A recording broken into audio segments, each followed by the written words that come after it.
नमस्कार. आरोग्य सेवेचा खर्च ही आजकाल अनेक कुटुंबांसाठी सगळ्यात मोठी चिंता बनली आहे.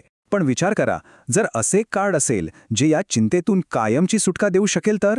हो, आज आपण बोलणार आहोत आयुष्मान कार्डबद्दल, ज्याने भारताच्या आरोग्य सेवेचा चेहरा-मोहरा बदलायला सुरुवात केली आहे. हा प्रश्न खरंच खूप महत्वाचा आहे. अचानक येणारा आजारपण आणि हॉस्पिटलचं बिल हे बघून कित्येक कुटुंब अक्षरशः कर्जाच्या खाईत लोटली जातात. पण याच समस्येवर एक जबरदस्त उपाय म्हणून आयुष्मान कार्ड समोर आला आहे. आणि त्या उपायाची ताकद आहे या एका आकड्यात, 5 लाख रुपये. हो, दरवर्षी प्रत्येक पात्र कुटुंबाला तब्बल 5 लाखांपर्यंतचं आरोग्य संरक्षण. ही फक्त एक रक्कम नाहीये, तर लाखो कुटुंबांसाठी एक भक्कम आर्थिक आधार आहे. चला तर मग या योजनेला आपण अगदी सोप्या पद्धतीने समजून घेऊया. आपण 5 टप्प्यांमध्ये पुढे जाऊ. आधी बघूया ही योजना नक्की आहे काय, मग याचा लाभ कोणाला मिळतो, नेमके फायदे काय आहेत, हे कार्ड कसं मिळवायचं आणि सगळ्यात शेवटी हॉस्पिटलमध्ये याचा वापर कसा करायचा. तर सुरुवात करूया अगदी मुळापासून. हे आयुष्मान कार्ड नक्की आलं कुठून?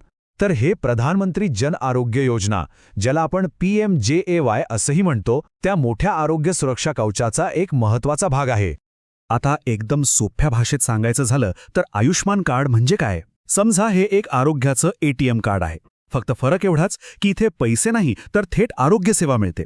हे PMJAY योजनेअंतर्गत दिलेलं एक हेल्थ आयडी आहे, जे गरजू कुटुंबांना हॉस्पिटलच्या मोठ्या खर्चापासून वाचवतं, आणि तेही खिशातून एकही रुपया न देता. या योजनेची ताकद तिच्या वैशिष्ट्यांमध्ये आहे. विचार करा, कुटुंबात कितीही सदस्य असोत किंवा त्यांचं वय काहीही असो, कोणतीही मर्यादा नाही, सगळ्यांना संरक्षण मिळतं. आणि सगळ्यात भारी गोष्ट म्हणजे आधीपासून असलेले आजारसुद्धा पहिल्या डोसापासून कव्हर होतात. म्हणजे उपचारांसाठी आता टाळाटाळ करायची काहीच गरज नाही.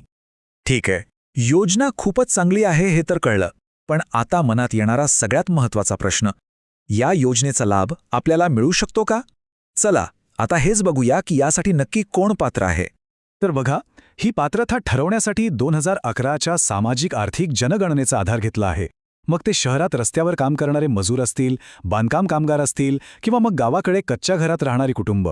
या योजनेचं लक्ष समाजातील अशा घटकांवर आहे ज्यांना खऱ्या अर्थाने आरोग्य सेवेची गरज आहे. आणि यात एक खूप चांगली गोष्ट म्हणजे ही योजना सतत विस्तारते आहे. अगदी अलीकडेच आपल्या आरोग्याची काळजी घेणाऱ्या आशाताई आणि अंगणवाडी सेविका, तसंच 70 वर्षांवरील सर्व ज्येष्ठ नागरिकांनाही या योजनेच्या सुरक्षा कवचाखाली आणण्यात आलं आहे.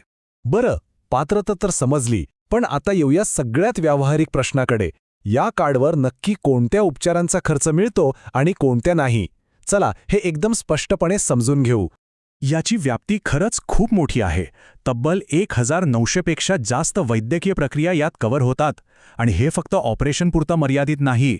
हॉस्पिटलमध्ये ॲडमिट होण्याआधीच्या तपासण्यांपासून ते डिस्चार्ज मिळाल्यानंतर 15 दिवसांपर्यंतच्या फॉलोअपचा खर्चही यात येतो. इतकंच नाही तर औषधं, निदान आणि राहण्याचा खर्चसुद्धा यात समाविष्ट आहे. इथे एक गोष्ट लक्षात ठेवणं फार महत्त्वाचं आहे. ही योजना प्रामुख्याने अशा गंभीर आजारांसाठी आहे ज्यात हॉस्पिटलमध्ये ॲडमिट व्हावं लागतं. त्यामुळे OPDचा खर्च म्हणजे डॉक्टरला फक्त दाखवून परत येण्याचा खर्च किंवा कॉस्मेटिक सर्जरीसारख्या गोष्टी यात येत नाहीत. चला आता आपण सगळ्यात महत्त्वाच्या भागाकडे आलेलो आहोत. जर कोणी पात्र असेल तर हे कार्ड मिळवण्याची प्रक्रिया काय आहे? बघूया हे किती सोपं आहे. आणि इथे एक सर्वात मोठी आनंदाची बातमी आहे. सरकारी योजना म्हटलं की आपल्याला कागदपत्रांचा गठ्ठा आठवतो, पण इथे तसं काहीही नाहीये. तुम्हाला फक्त आणि फक्त एकाच गोष्टीची गरज आहे, तो म्हणजे तुमचा आधार क्रमांक. बस.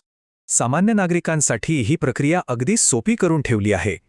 PMJAYच्या अधिकृत वेबसाईटवर जायचं, आपलं नाव तपासायचं, आधारने eKYC पूर्ण करायचं आणि काही मिनिटातच आपलं आयुष्मान कार्ड डाउनलोड करण्यासाठी तयार असतं. आणि आपल्या 70 वर्षांवरील ज्येष्ठ नागरिकांसाठी तर एक विशेष सोय केली आहे. त्यांच्यासाठी वेबसाईटवर नवीन नोंदणीचा एक वेगळाच पर्याय दिला आहे, ज्यामुळे ही प्रक्रिया त्यांच्यासाठी आणखीनच सोपी होते. बाकीच्या पायऱ्या जवळपास सारख्याच आहेत. तर कार्ड आता आपल्या हातात आहे. पण जेव्हा खऱ्या अर्थाने गरज पडेल तेव्हा हॉस्पिटलमध्ये याचा वापर कसा करायचा? चला ही शेवटची पण तितकीच महत्त्वाची प्रक्रिया समजून घेऊया. ही प्रक्रिया खूपच सरळ आहे. योजनेशी जोडलेल्या कोणत्याही सरकारी किंवा खासगी हॉस्पिटलमध्ये जाऊन फक्त आपलं आयुष्मान कार्ड दाखवायचं. तिथले कर्मचारी कार्डवरचा QR कोड स्कॅन करून तुमची पात्रता तपासतील आणि एकदा का ती निश्चित झाली की तुम्हाला कॅशलेस उपचारांसाठी लगेच ॲडमिट करून घेतलं जाईल. थोडक्यात सांगायचं झालं तर आयुष्मान कार्ड हे फक्त एक प्लास्टिकचं कार्ड नाही, तर ते एक आर्थिक सुरक्षा कवच आहे. ते हे निश्चित करतं की गंभीर आजारपणात पैशांची चिंता उपचारांच्या आड येणार नाही आणि प्रत्येक पात्र व्यक्तीला सर्वोत्तम आरोग्य सेवा मिळेल.